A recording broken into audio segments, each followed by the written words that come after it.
Gipangunahan ni Vice President Sara Duterte ang pag-abli sa Peace Village sa Davao City. Gipunto sa Vice Presidente ang importansya sa pagsustener sa kalinaw. Gipatutsadahan sab niya ang Makabayan Block nga sumala niya nagapangatake sa Office of the Vice President kalabot sa paggasto sa confidential funds. Ani ang report ni John D. Esteban. Kanhi rebelde ilawom sa New People's Army ang 20 anyos nga si alias Joel nga usa-usab kaata Manobo sa Davao del Norte. 15 anyos siya kaniadto dihang misulod sa kalihukan nga matud niya ginasugo siya nga mupatay og sundalo ug mang-recruit nga mamahimong miyembro sa maong pundok. Apan nakaamgo daw siya nga way padulngan ang pakigbisog sa NPA. Karon nagpadayon siya sa ihang pagtuon kinsa nagtungha isip grade 11 student.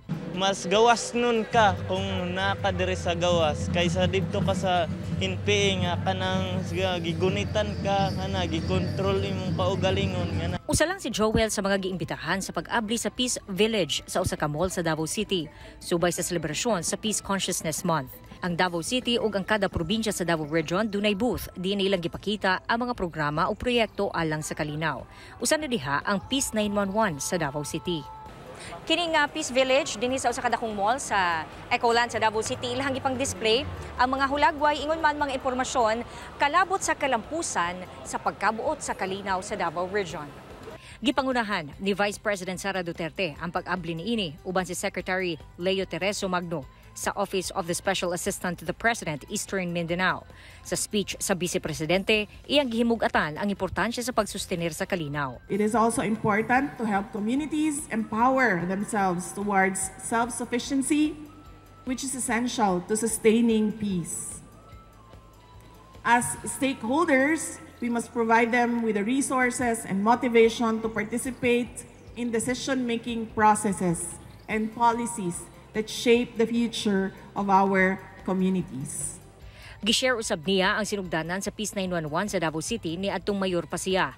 Ang mga programa namugna human ang sunod-sunod nga pagpangatake sa NPA sa Davao City. Samtang gipatutsadahan sab ni Vice President Inday Sara ang Makabayan Block sa matud pa pagpangatake niini sa Office of the Vice President. Usa na diha ang matud pa dili otorisadong paggamit sa 2022 confidential funds. But you took out words doon sa batas. You took out words doon sa batas and you interpret it this way. Sabi nila, huwag niyo na basahin yung 3 words dyan. Basta makinig lang kayo sa interpretation namin. Yan ang ginagawa ni Franz Castro. Ngayon. At ng buong Makabayan Block. Kasi alam nila na ginagamit namin ang pera para hanapin yung koneksyon nila sa mga NPA. Gitubag sab ni Vice President Inday Sara ang pagkwestiyon sa Makabayan Block kalabot sa pag-ubos sa enrollees ngadto sa 2 milyon ka estudyante karong tuiga itandi sa nakalabay tuig. Hindi ako yung may kaso ng kidnapping.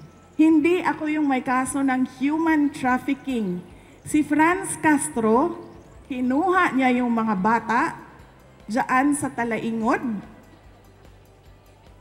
Kasi ililipat niya doon sa Manila para mag-rally. Hindi pa tapos ang isang buwan ng pagbubukas ng aming klase. Pinapahanap niya sa akin ang 2 million na para bang kinidnap ko yan lahat at ayaw ko sila mag-aral. Wala pa'y tubag ang Makabayan Block sa pahayag sa Vice Presidente. Kauban si Jojo Solarte sa kamera. Ako si John D. Esteban para sa At Home with GMA Regional TV.